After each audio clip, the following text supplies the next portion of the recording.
8:43 de la mañana, estamos de vuelta en Altavoz en Vital, también estamos en Tribu Televisión, Canal 20, Televisión Digital Terrestre. Ya nos acompaña Jennifer Cano, ella es directora del Colegio Antares, del Centro Peruano de Audición, Lenguaje y Aprendizaje. Muy buenos días, Jennifer, bienvenida a Altavoz en Vital. Muy buenos días. Bien, yo quería preguntarle sobre un tema importantísimo. Más de 3.200.000 personas en el Perú tienen algún tipo de discapacidad, de las cuales 9,6% son menores de 15 años. ¿En qué situación nos encontramos respecto al tratamiento de estas personas que obviamente requieren de atención pública y también privada? Bueno, indudablemente hemos avanzado muchísimo de los años 70 hasta la fecha, pero esos datos están bastante sesgados porque se refieren solamente a una discapacidad severa, olvidándonos que los trastornos del neurodesarrollo son mucho más que un problema sensorial, físico, retardo mental, entre otros. Entonces no se visibilizan trastornos como del lenguaje, del aprendizaje, dislexia, disgrafía, discalculia. Por lo tanto, esa conceptualización y esos datos están totalmente sesgados, y esa es la preocupación que tenemos en el Centro Peruano de Audición, Lenguaje y Aprendizaje. Pero existe una ley justamente de inclusión educativa, y hacia eso debemos apuntar lo que usted está señalando. Indudablemente, pero esa ley solamente hace referencia a discapacidad severa y se olvidan de los otros trastornos. Entonces, la ley en general dice que las necesidades educativas son comunes, la mayoría de las personas, como es una sociedad normal. Luego vienen supuestamente las especiales y las dividen en temporales y severas y permanentes. Ahí está el problema. Entonces, esos datos solamente son de los permanentes: discapacidad intelectual, sordera, ceguera, autismo, pero no consideran esos datos. Solo refieren a eso, no consideran los chicos que, por ejemplo, no hablan como deberían de hablar en forma oportuna en un momento, no aprenden a leer, a escribir, a operar en las matemáticas, los chicos con déficit de atención. Entonces, hay leyes para los chicos con déficit de atención, pero no se visibilizan en esos datos. Importantísimo. Alisa Durán. Sí, ¿en dónde se encuentra funcionando este colegio y cómo se puede acceder a ello? Bueno, Antares funciona en Vallehermoso, Surco. Es un colegio que está dirigido prácticamente a chicos con dificultades específicas de aprendizaje, alta comorbilidad con el déficit de atención, y un grupo minoritario tenemos chicos con trastornos leves del lenguaje oral y también de autismo nivel 1.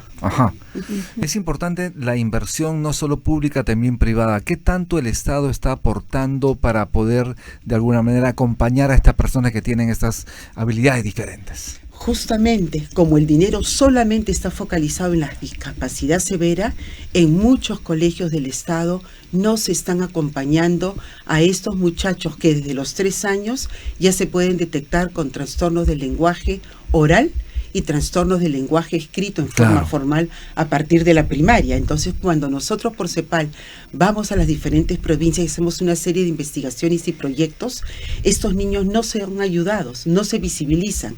Y después pasan como niños que están repitiendo, que no rinden como deberían, que están desatentos. Y no encuentran el porqué. No encuentran el porqué. Esa es la preocupación que tenemos. El Estado debería de considerar a todos los muchachos que están dentro de esa gran categoría de necesidades educativas especiales. Para esto por se razones requiere, políticas, no lo están visibilizando. Para esto se requiere una evaluación exhaustiva, no solo de las capacidades, sino también de las habilidades que tengan los maestros, las maestras que tienen que abordar. ¿Tenemos la suficiente cantidad de profesionales que aborden estos temas? Justamente, ese es un punto clave, la capacitación docente. ¿Para qué? Para poder detectar oportunamente, con indicadores claros, pero luego tienen que derivar. Y cuando derivan, ¿a dónde los van a enviar?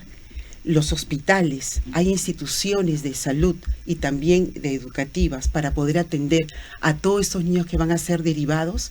Entonces, por un lado es capacitación docente a nivel de escuelas públicas, privadas, indudablemente el CEPAL lo hace. Tenemos muchas personas egresadas, tanto en Lima como en Arequipa, Chiclayo, Piura, pero se necesita a nivel de Estado, justamente distintos centros a nivel de todos los departamentos para que puedan atender a estos chicos que son derivados, ¿no? La ley exige el apoyo de terapeutas, psicólogos, intérpretes de lenguaje de señas, pero en los colegios del país no se ve implementado esto, no se refleja esto. Efectivamente, pero además, por ejemplo, el CEPAL tiene un colegio de niños sordos donde nosotros les enseñamos a hablar, oralizan como ustedes y yo estamos hablando en este momento. Ajá. Entonces, no solamente el lenguaje de señas es una alternativa, también ser oralizados, siempre y cuando tengan implantes cocleares y cuenten con audífonos.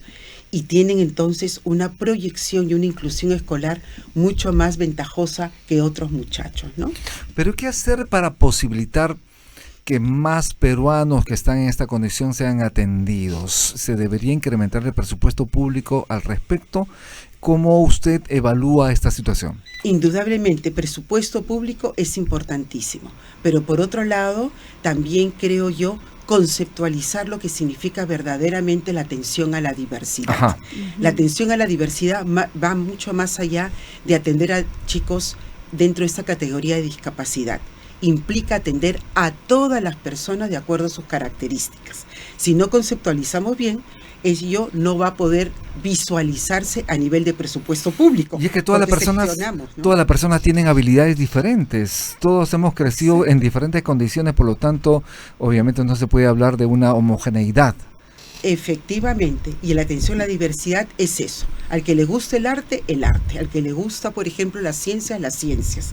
Pero además, si hay personas que tienen unas bases neuropsicológicas, yo le llamo de esta forma muy coloquial, pequeños cortocircuitos dentro del razonamiento y las actividades diarias, lógicamente tenemos que tener metodologías adecuadas para poder ayudarlos. Pero si no tenemos claridad de cómo detectarlos, no vamos a adaptar nuestra práctica docente para poder ayudar. Por otro lado, ¿cómo podrían ser capacitados los padres frente a estas situaciones que se dan en sus familias?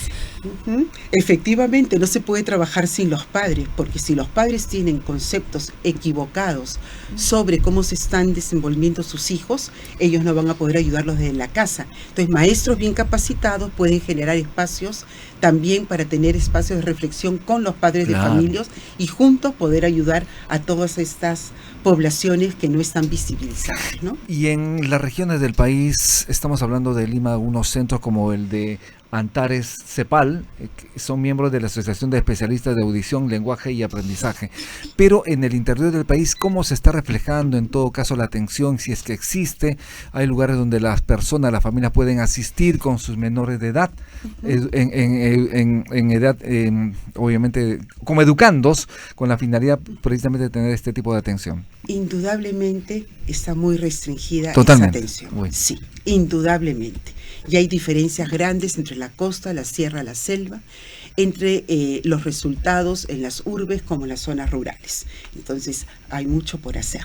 Y todo va a depender de cómo conceptualiza el Ministerio de Educación para que realmente genere estos espacios en todas las regiones del Perú y además pueda destinar los recursos públicos para ello. Si no, no lo va a poder hacer. Una verdadera inclusión social es de lo que estamos hablando. Entonces. Indudablemente, inclusión social donde no solamente tiene que ver la parte cultural y las situaciones regionales, sino una conceptualización de poder ser dar equidad en posibilidades educativas homogéneas para todos. Y eso hablamos solo del tema educativo. Vayamos a cuando ya los niños y ya salgan del colegio y quieran desplazarse libremente por todo el territorio y tengan estas dificultades porque no los han incluido en la planificación del desarrollo de la ciudad.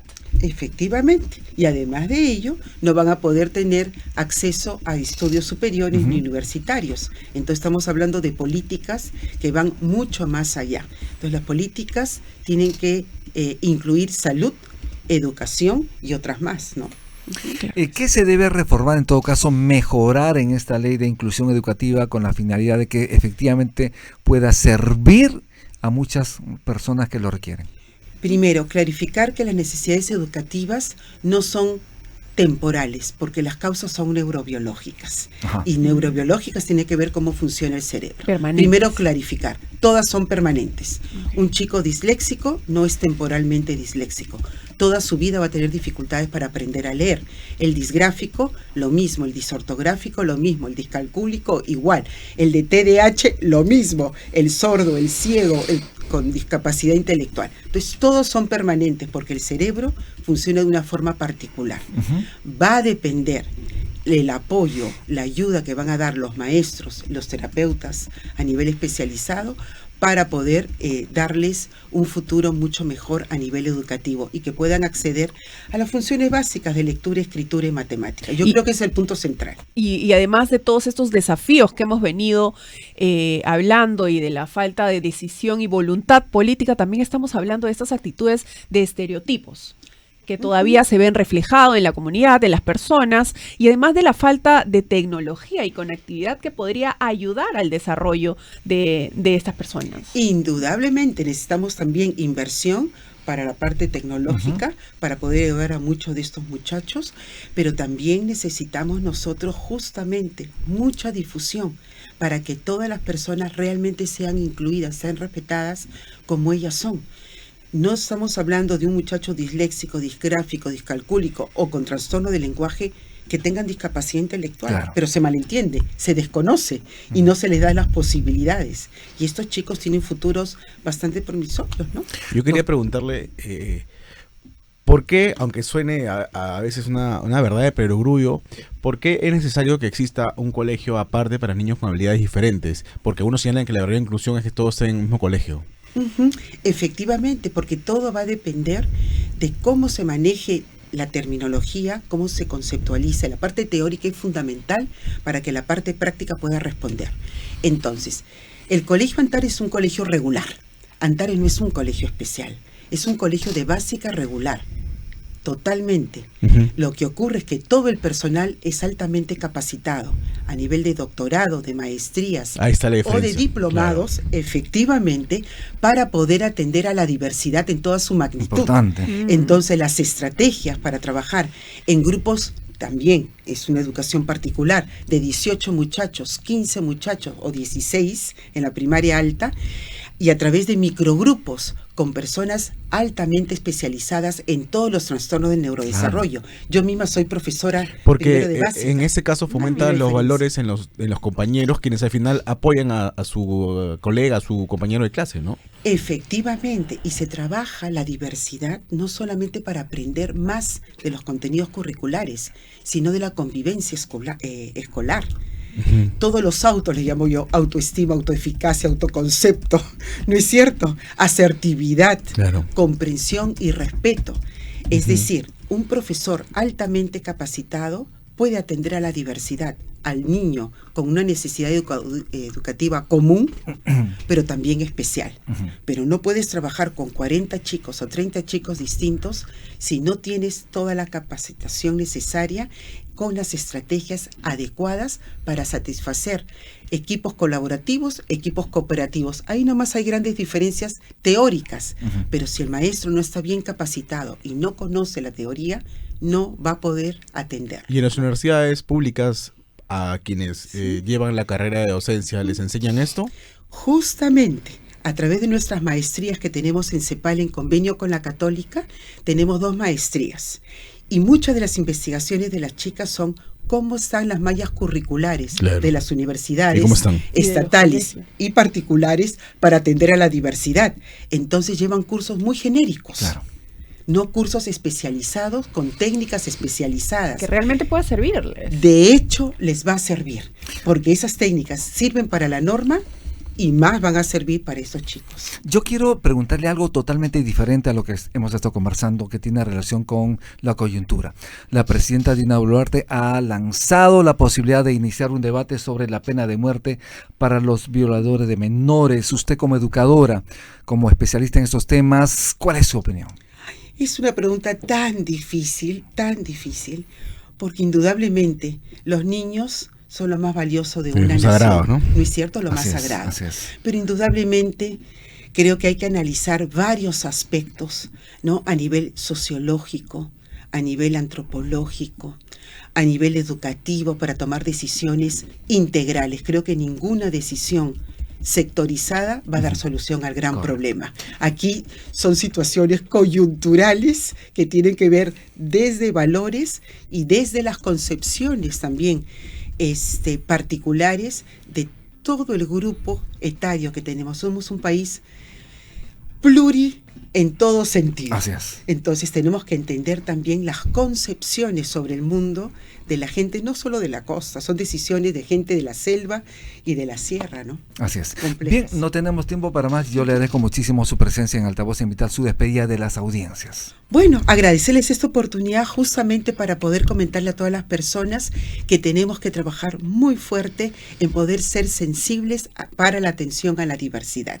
Universidades, padres de familia y sociedad en general, tenemos que tomar medidas para tener un país mucho mejor del que actualmente tenemos. Bien, muchísimas gracias. Estuvimos Muchas gracias. con la doctora Jennifer Cano, directora del Colegio Antares del Centro Peruano de Audición, Lenguaje y Aprendizaje. No tenemos tiempo para más. Nos vamos y nos vemos el día de mañana a 7 en punto, Alisa. 7 en punto mañana a través de los 91.1 de Vital FM, Tribu Televisión, Canal 20. Visítenos en nuestra página web en donde están Chau, chau. todos los datos, las pepas y la ampliación de las noticias. Altavoz.p. Hasta mañana. Que tengan buen día. Hasta mañana. Hasta mañana. Chau, chau.